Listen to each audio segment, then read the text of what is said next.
जय श्री हरि। सभी का हृदय से स्वागत है। क्या आप जानते हैं भगवान विष्णु के हजारों नामों में कुछ ऐसे नाम भी हैं अद्भुत और अप्रचलित जिन्हें सुनकर मन ठहर जाता है। ऐसे नाम जो केवल उपासना नहीं बल्कि अपने भीतर गहरे जीवन दर्शन छिपाए हुए हैं, एक ब्रह्मांड की तरह जिसमें सृष्टि, ज्ञान और संतुलन का रहस्य छिपा है। आज के इस वीडियो में हम जानेंगे वही रहस्य विष्णु सहस्त्र नाम के माध्यम से। आज के इस वीडियो में हम विष्णु सहस्त्र नाम के श्लोक नंबर 21 का शुद्ध उच्चारण के साथ पाठ करेंगे और श्लोक के 9 दिव्य नाम और उनके पीछे का छिपा गूढ़ ज्ञान समझने की कोशिश करेंगे। तो आइए शुरू करते हैं आज का आध्यात्मिक सफर श्लोक पाठ के साथ। मरीचिर दमनो हंसा सुपर्णो भुजगोत्तमः हिरण्यनाभः सुपथा पद्मनाभः प्रजापति। चलिए अब इसमें छिपे दिव्य नामों के अर्थ समझते हैं और उसके पीछे का रहस्य जानने की कोशिश करते हैं। पहला नाम है मरीचि, अर्थात तेजस्वियों के भी परम तेज रूप। मरीचि का अर्थ है जो स्वयं प्रकाश का कारण है। सूर्य, अग्नि और ज्ञान सब उसी से उत्पन्न हैं।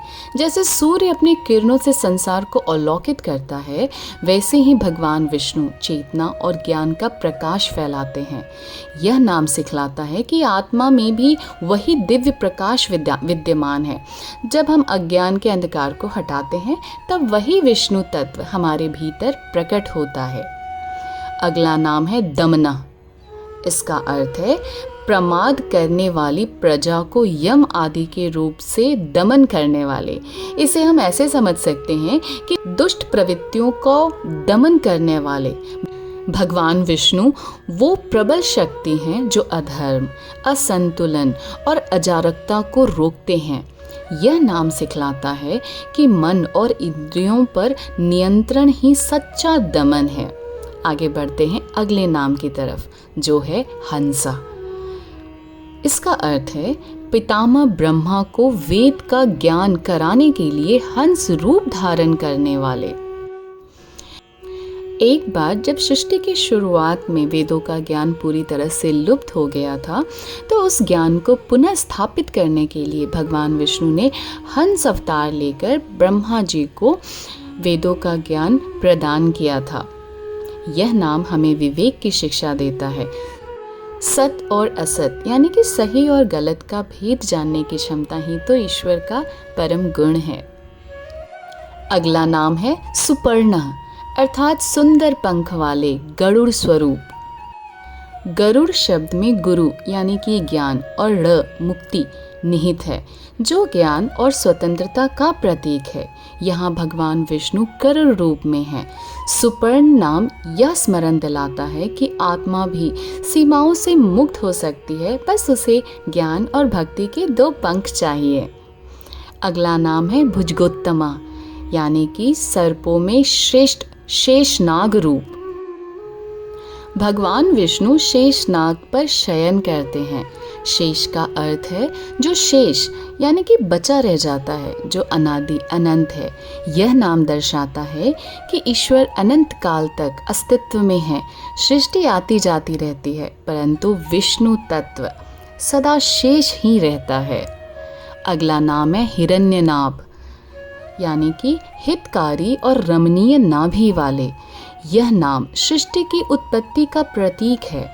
नाभि हमारे शरीर का केंद्र होती है, वैसे ही विष्णु का नाभि केंद्र संपूर्ण सृष्टि का मूल स्रोत है।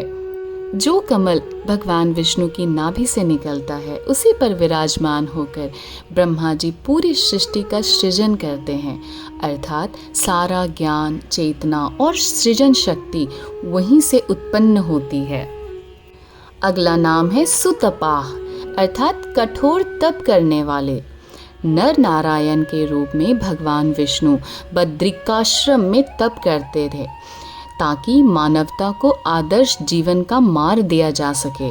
जब हमारे ईश्वर स्वयं तप करते हैं तो हमें भी उन्हें आदर्श मानकर अपना आलस्य छोड़कर आत्म साधना का मार्ग अपनाना चाहिए।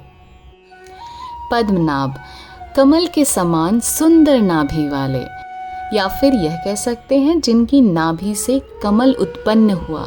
यह नाम सौंदर्य, सृष्टि और ज्ञान का प्रतीक है। कमल की तरह जो कीचड़ में रहकर भी निर्मल रहता है, वैसे ही भगवान विष्णु संसार का पालन करते हुए भी माया से परे हैं। यह हमें सिखलाता है कि हमें भी संसार में रहते हुए सांसारिक कर्मों को करते हुए शुद्ध, शांत और निर्लिप्त रहने की कोशिश करनी चाहिए। इस श्लोक का आखिरी नाम है प्रजापति, यानी कि संपूर्ण प्रजाओं के पालनकर्ता। भगवान विष्णु सृष्टि के सभी जीवों के रक्षक और पोषक तत्व हैं, जो सृष्टि का पालन करते हैं। विष्णु सहस्त्र नाम का हर नाम हमें सिखलाता है कि भगवान विष्णु केवल सृष्टि के रक्षक नहीं, बल्कि संतुलन के प्रतीक हैं। जरा सोचिए, भगवान विष्णु शेषनाग की शैया पर विश्राम करते हैं और उनका वाहन है गरुड़।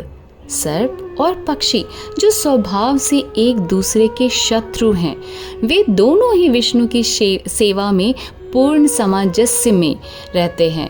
यह दृश्य हमें एक गूढ़ दार्शनिक संदेश देता है कि जब चेतना संतुलित हो जाती है, तब विरोध भी सहयोग बन जाता है।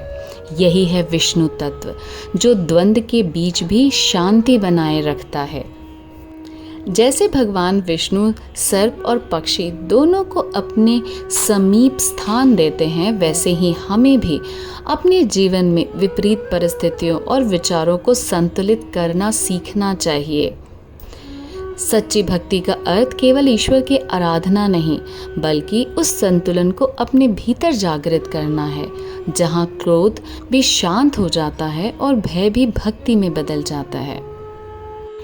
अगर आपको यह प्रस्तुति थोड़ी सी भी पसंद आई हो तो वीडियो को प्लीज़ लाइक करें, अधिक से अधिक शेयर करें और चैनल को सब्सक्राइब करना ना भूलें। और हाँ, अगर वीडियो में त्रुटि रह गई हो तो क्षमा करें, कमेंट या मेल करके ज़रूर बदलाएं। अगली कड़ी में फिर मिलेंगे कुछ ऐसे ही ज्ञानवर्धक बातों के साथ। तब तक के लिए जय श्री विष्णु।